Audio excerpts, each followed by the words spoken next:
Assalamualaikum warahmatullahi wabarakatuh.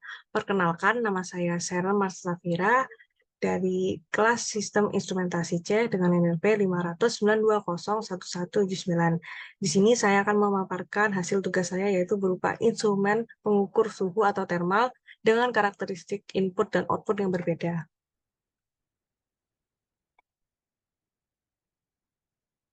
Di sini, instrumen pengukur suhu atau thermal itu merupakan sebuah perangkat atau alat yang digunakan untuk mengukur atau membaca suhu pada suatu objek atau lingkungan. Di sini saya mengambil pirometer infrared dan kemudian juga termistor. Pirometer infrared merupakan sensor suhu yang dapat mengukur suhu dari jarak jauh tanpa melakukan kontak langsung dengan objek yang akan diukur. Jadi dia memancarkan sebuah sinar infrared untuk mengukur suhu. Nah, bagaimana sih cara kerjanya? Untuk cara kerjanya yaitu pasti sebuah benda atau material itu memiliki suhu. Nah, ketika benda atau material memiliki suhu mutlak di atas nol, mereka akan memiliki molekul yang selalu aktif bergerak. Semakin tinggi suhu, maka pergerakan molekul itu akan semakin cepat. Jadi ketika bergerak, molekul akan memancarkan radiasi inframerah yang mana merupakan jenis radiasi elektromagnetik. Saat suhu objek meningkat atau menjadi lebih panas, maka radiasi inframerah yang dipancarkan pun akan meningkat juga. Nanti ilustrasinya akan di slide berikutnya. Terus kita perlu tahu juga bahwa di pirometer infrared itu biasanya menggunakan lensa untuk memfokuskan cahaya inframerah yang dari suatu objek ke detektor atau yang biasanya disebut dengan thermopile. Nah, di thermopile ini akan menyerap radiasi inframerah dan mengubahnya menjadi energi panas. Semakin banyak energi infrared, maka semakin banyak juga energi panas yang didapat oleh thermopile. Jadi energi panas itu akan diubah menjadi sinyal listrik yang kemudian dikirim ke di detektor, terus kemudian akan diubah besaran suhu dan ditunjukkan pada display infrared pirometer. Berikut ilustrasinya yang tadi saya sebutkan. Jadi misalnya contohnya ada kopi yang panas. Nah, kopi ini memiliki suhu yang lebih tinggi dari nol mutlak. Nah, kemudian juga memancarkan radiasi inframerah. Semakin tinggi suhu permukaan, maka semakin tinggi pula frekuensi radiasinya. Nah, pirometer inframerah ini mendeteksi frekuensi radiasi inframerah, kemudian mengubahnya menjadi pembacaan suhu seperti ini. Terus kemudian di pirometer itu ada sistem optik sama sistem detektor, di mana di sistem optiknya itu terdiri dari sebuah lensa, di mana lensa ini memfokuskan energi yang dipancarkan dari objek target. Kemudian ke detektor, di mana detektor ini peka terhadap radiasi tersebut. Detektor ini mengambil radiasi terfokus dari sistem optik, terus mengubahnya menjadi pembacaan suhu.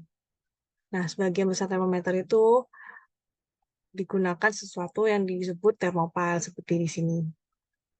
Seperti yang dijelaskan saya tadi itu. Nah, thermopile ini tumpukan thermal mengubah radiasi masuk yang terfokus menjadi sinyal listrik.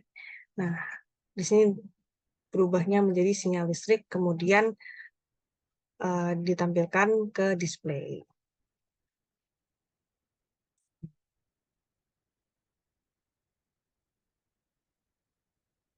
Oke, kemudian ada termistor. Apa sih termistor itu?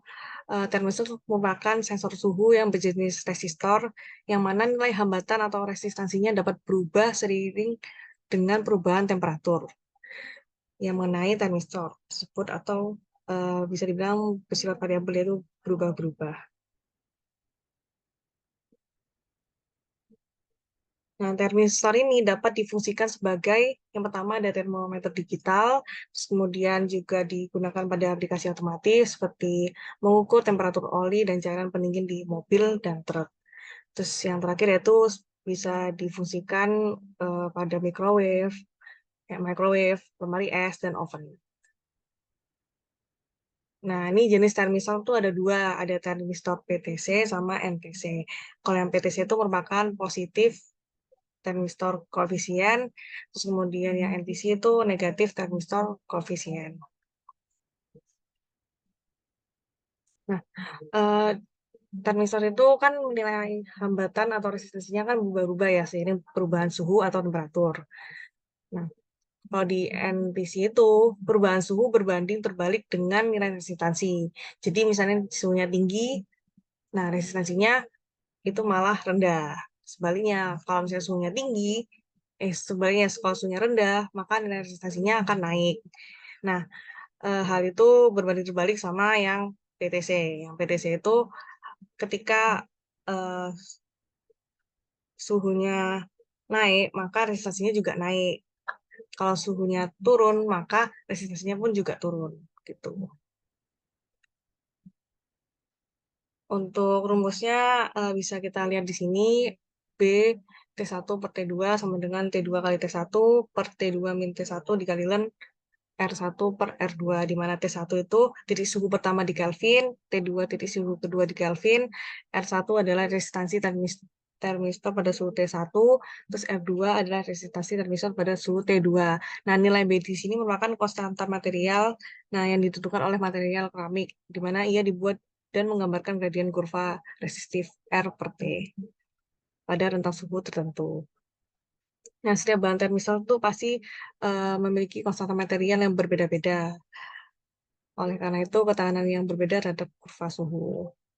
Nah, contohnya lah, resistor NTC 10 kilo ohm memiliki nilai B3455 dengan kisaran suhu 25 sampai 1 Celcius.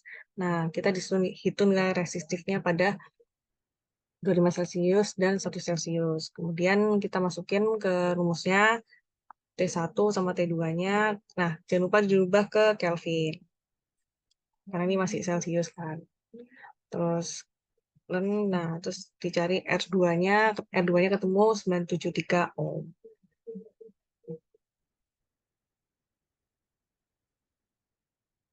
Nah, for your information aja, sedikit seperti fun fact itu ya. Jadi, kalau termistor yang difungsikan pada mobil itu mempunyai tugas untuk mengistirahatkan kompresor agar tidak bekerja terus-menerus. Nah, ini menurut bengkel dari Pondok Pinang, Jakarta Selatan, ketika suhu di ruang evaporator sudah mencapai suhu tertentu, maka termistor itu memutus memutus arus listrik kompresor AC mobil.